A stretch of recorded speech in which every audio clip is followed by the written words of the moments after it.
In the last video, we went through the basic structure of all the stuff that the casting office does before the actual audition happens, or the prep.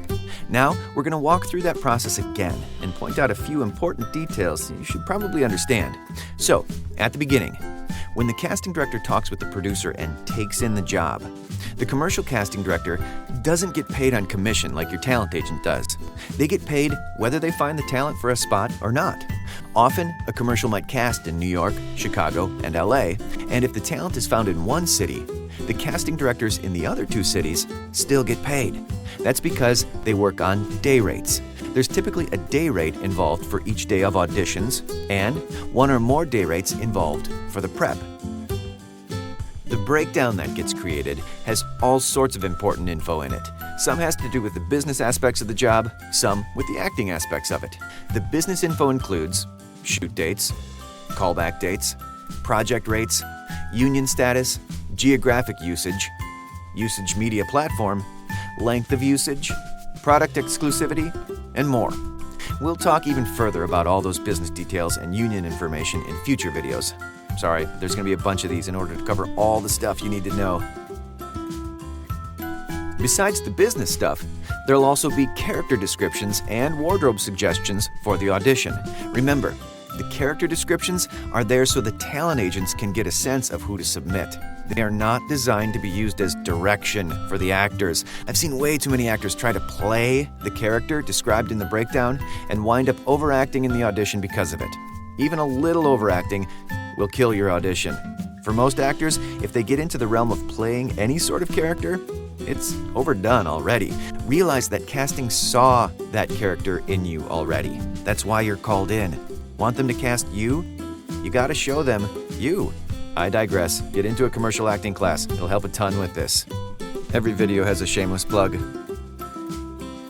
The casting software that is used to record your auditions, send to the clients, and communicate between casting and talent agents is usually casting networks. Sometimes they use breakdown services on certain projects. Breakdown services is known to actors as Actors Access, and to casting and talent agents, it's known as Breakdown Express. Your talent agent will probably insist that you be on both casting networks and Actors Access, and both of these are free for a basic plan if you have a talent agent. Casting Networks does charge a fee for their basic plan if you don't have an agent yet. There are links to both of these sites on our resources page.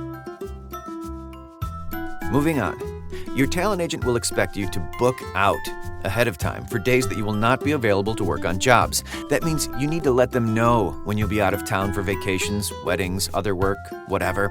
But things fall through the cracks, and sometimes they submit you on a job that you're already booked out for. This should be obvious, but you'd be surprised. You should only accept the audition if you're available for the shoot date and you have no product conflicts. That's explained in a future video. Don't audition if these requirements are not met. It is not okay to audition just for practice or to be seen by casting if you're not available for the actual job. That is a bad business move. Side note, if you're unavailable for callbacks but can make the shoot dates, sometimes casting's okay with that, sometimes not. It's worth asking your agent. If you're available for the shoot and the callbacks, but your audition time will make it impossible to pick your kids up after school, there can often be some wiggle room on the audition schedule. You'll have to ask your agent if there's a different time slot you could get. Sometimes it works, sometimes not. And don't tell them I told you this. You should save this for emergencies and typically go with the first time slot they give you. And heavens, don't just show up at a different audition time without talking with your agent and confirming that first. Then, on your way to the audition, if you're running late or if something comes up, call your agent and they will call casting to let them know. Don't call the casting office. Okay, we're going to do one more video before we get into the actual audition and settle the big question once and for all. Who's the best talent agency in town?